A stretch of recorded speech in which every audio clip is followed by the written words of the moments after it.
There is a way to break the Vegas principle. And I'm going to say up front, before I even teach it to you, that you want to use it very sparingly. This is an exception. Remember, if you want information to come from the outside of the function and go into the function, you're going to use a parameter. If you want to get information from inside the function to the outside, you're going to use a return value. Return value. The global keyword changes the variable scope. Okay? And so this is how it looks. And I'm going to just make one change to this code. And I'm just going to say global X. If I can spell global properly.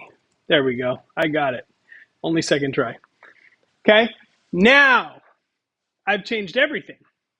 Because what I've said to Python is in that first line of the function is that anytime X appears inside this function, I'm talking about the global X. I'm talking about the X that lives outside of the function. So now, when I run this code, you can see that what happens is when the function runs, we change it to 33 and we print that out, and then we go back outside the function in that last line. And now when we print the value of X, X is equal to 33. Because when we are in the function, we said, hey, whatever we do to X in here, it's going to happen to the global X, the X that lives outside the function.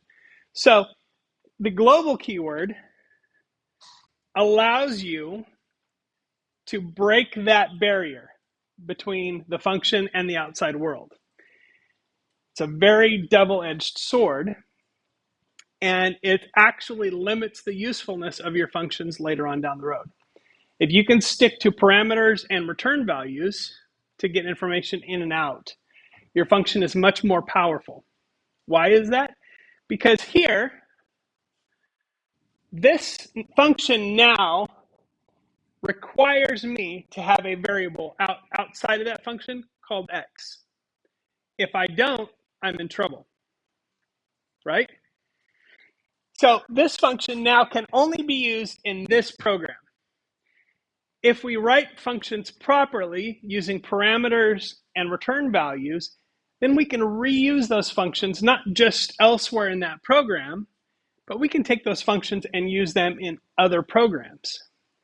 And that's where functions become very powerful, because then we can write functions and use them for other things or share them with other people.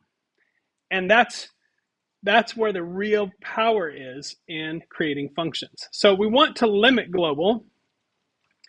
I would say kind of the rule of thumb is if you can't figure out how to do it with parameters and return values, which most of the time you can, and you're sure that you don't want to use that function anywhere except that exact program for whatever reason, then you can use global.